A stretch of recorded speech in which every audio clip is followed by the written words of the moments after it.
Alors, bonjour, c'est Argo du 16e. J'interviens aujourd'hui par rapport à tout ce qui se dit dans la politique ivoirienne, tout ce qui se fait en observant les réseaux sociaux et tout ça.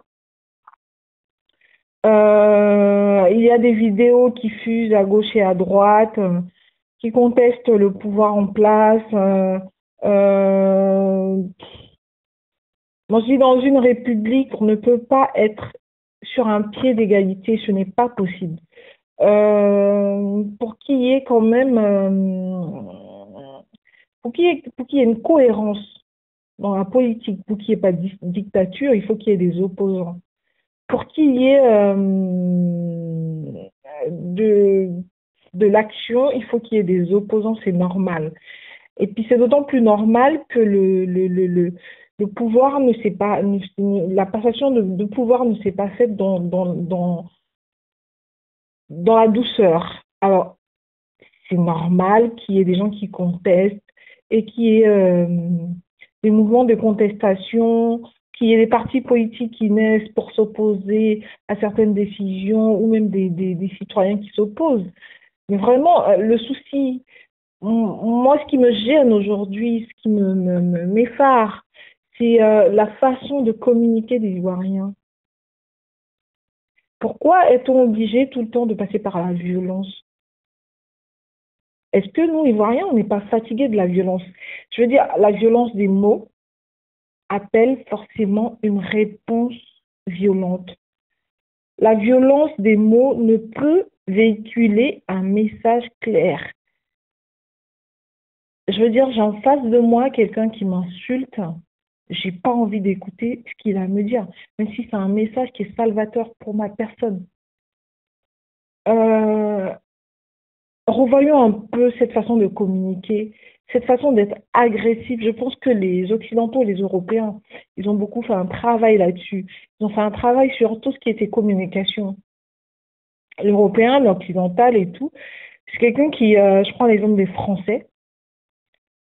Un Français, il peut vouloir insulter son interlocuteur, mais il le fait tellement joliment, avec beaucoup de politesse. C'est une politesse hypocrite, mais c'est une politesse quand même qui incite l'autre à écouter ce qu'il a à dire. Il a beau vous blesser, il vous adresse un message qui passe. Moi, je suis effarée. Je suis effarée quand je vois toute cette violence verbale, quand je vois toute cette jeunesse violente, toute cette jeunesse emplie de haine. Est-ce que la haine peut nous emmener à avoir un raisonnement logique et posé? Il faut se poser la question. Je me pose la question aujourd'hui. J'aime mon pays autant que vous, autant que toi, autant que mon voisin, autant que tous les Ivoiriens. J'aime mon pays. Mais je pense qu'à un moment donné, il va falloir poser les armes du verbe et vraiment prendre la parole de façon posée et de façon sage et de façon avec. Il faut enrober la parole de rhétorique, il faut l'enrober de subtilité pour ne pas blesser son interlocuteur. Parce que tant qu'on aura en face de nous des gens qu'on va blesser verbalement, ils penseront plutôt à comment faire pour penser leur plaie et penser leur plaie si on les agresse verbalement.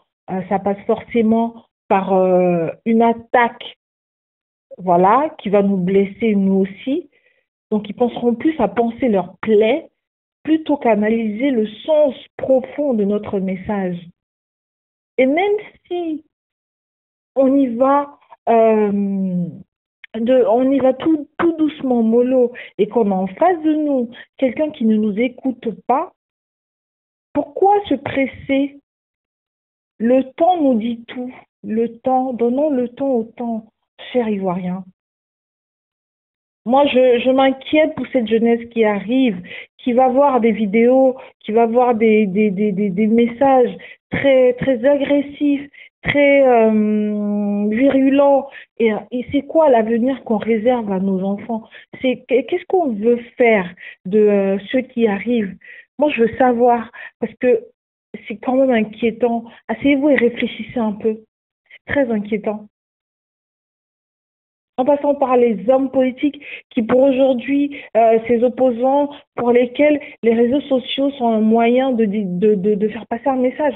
Mais est-ce que le message il est obligé d'être violent? Est-ce que la critique est obligée d'être gratuite? Est-ce que la critique doit être toujours cassante? Est-ce qu'on ne peut pas poser les mots sur une critique constructive? On ne peut pas dialoguer autour de quelque chose de constructif. Ce qui est fait pour la Côte d'Ivoire est fait pour la Côte d'Ivoire. Je veux dire, les choses se font et se défont. Rien n'est définitif sur cette terre. Rien n'est. Le pouvoir, il est là. Il a été instauré. On a beau dire ce qu'on veut entendre, ce on veut penser. Le pouvoir, il est là. Et ça nous ramènera pas nos morts de prendre les armes verbales ou de prendre les armes physiques. Ça ne nous ramènera pas nos morts, ça ne nous ramènera pas à cette paix que nous avions et dont nous sommes tous nostalgiques, tous les Ivoiriens. Moi, je me pose juste la question, quand est-ce que on pourra communiquer entre nous, Ivoiriens, sans que la violence ne prenne le dessus par rapport à nos opinions? Et je pense que l'intelligence appelle à plus de subtilité. Parce que les grands de ce monde qui ont libéré certains peuples opprimés de leurs chaînes ne sont pas passés par la violence des mots. Ils ont plutôt touché l'affect des gens. Ils ont utilisé le poids des mots contre leurs adversaires, mais ils n'ont pas utilisé les armes des mots. Je veux dire l'arme verbale.